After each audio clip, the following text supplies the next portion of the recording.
ഈ ചെറിയ ചെറിയ കാര്യങ്ങളിൽ വളരെ നിസ്സാരമെന്ന് നമുക്ക് തോന്നുന്ന കാര്യങ്ങൾ ഭയങ്കരമായിട്ട് സന്തോഷിക്കുകയും എന്നാൽ വലിയ കാര്യങ്ങൾക്ക് വലിയ പ്രാധാന്യം കൊടുക്കാത്തൊരു വലിയ ഭാഗ്യമാണ് അങ്ങനെ ആകാൻ പറ്റുന്നത്. അങ്ങനത്തെ ഒരു വലിയ മനസ്സ്. ഭാഗ്യമാണ് അങ്ങനെ ആകാൻ. ടെൻഷൻ കൊടുക്കൂല, ഏ? ടെൻഷൻ ഒന്നും പിന്നെ ഈ സിനിമാ നടന്മാരുടെ ഉള്ളിൽ ഒരു ആഭ്യന്തര മത്സരമുണ്ട്.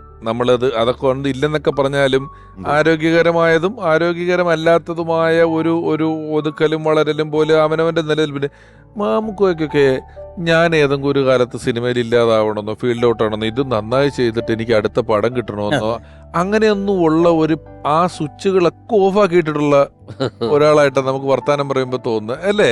ഒരു കോമ്പറ്റീഷന് പുള്ളിയില്ല, സമ്മർദ്ദങ്ങളില്ല. ആത്മവിശ്വാസത്തിന്റെ ഒരു ഇതും കൂടിയാണത്. കാര്യം അദ്ദേഹത്തിന്റെ കഴിവുകളിലൊക്കെ അദ്ദേഹം അങ്ങനെയാണ് ഉണ്ടായിരുന്നു. അത്രേ ഉള്ളൂ. മുദ്രകുത്തി കഴിഞ്ഞ ഒരു സമ്മർദ്ദത്തിൽ നിൽക്കുന്ന സിനിമയിൽ അത് അങ്ങനെ ചെയ്തിട്ട് ഒരു ടെൻഷനായിട്ട് ഒരിക്കലും അദ്ദേഹത്തെ നമ്മൾ കണ്ടിട്ടില്ലല്ലോ അല്ലേ?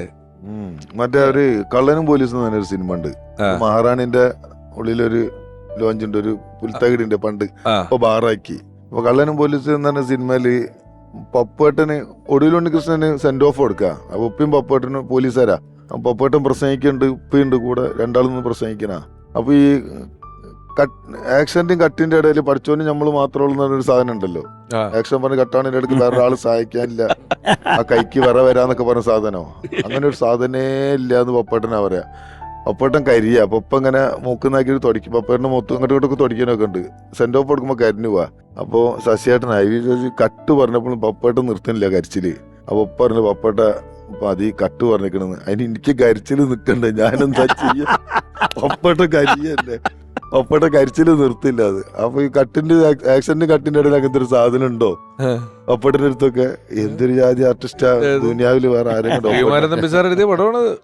എങ്ങനെ പറ്റണൊക്കെ. പപ്പേട്ട പപ്പേട്ട ഇങ്ങനെ പറഞ്ഞാൽ അന്നേരം ഈ ആക്ഷന് പറഞ്ഞ പിന്നെ പപ്പേട്ടന് ഒരു ഉളുപ്പ് കൂടലാ, ഒരു എല്ല് കൂടലാ പപ്പേട്ടന്. ഏത് സിനിമ അങ്ങനെയല്ല പപ്പേട്ട. അപ്പൊ അങ്ങനൊക്കെ ഉണ്ടോ? അതൊന്നില്ലേക്കു.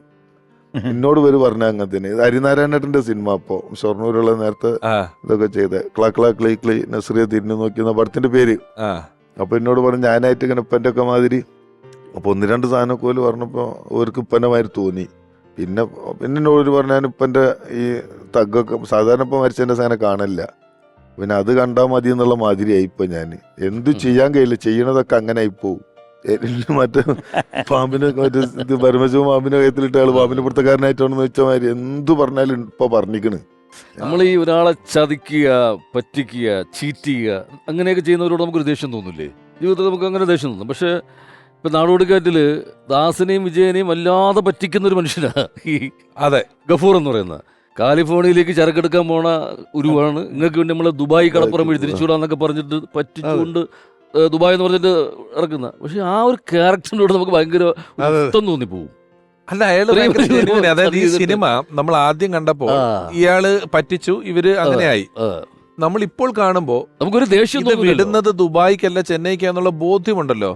നമ്മൾ ഈ ബോധ്യം വെച്ചോണ്ട് കാണുമ്പോഴ് ഭയങ്കര കോമഡിയാ, കൂടുതൽ രസം. കാരണം പുള്ളിയോട് ചോദിക്കും, ലാലേട്ടൻ ചോദിക്കും ഈ കടപ്പാടൊക്കെ ഞങ്ങൾ എങ്ങനെ തീർക്കും ഗഫൂർക്കാന്ന് ചോദിക്കും. പുള്ളി പറയണേ ഒന്നും വേണ്ട മോനെ, നിങ്ങൾ പോയി വലിയ ആൾക്കാരായിട്ട് വരുമ്പം എന്നെങ്കിലും നമ്മുടെ പുരയിലേക്കൊന്ന് വരണം, പറ്റിക്കുക. സ്ഥലത്ത് പുള്ളിയുടെ ഡയലോഗ് അല്ല, അതാണ് അവിടെ നമുക്ക് ഒരു ദേഷ്യമില്ലല്ലോ. നമുക്കൊരു വല്ലാത്തൊരു ഇഷ്ടവും സ്നേഹവും തോന്നുന്ന ഒരു ഗഫൂർക്കയാണ്.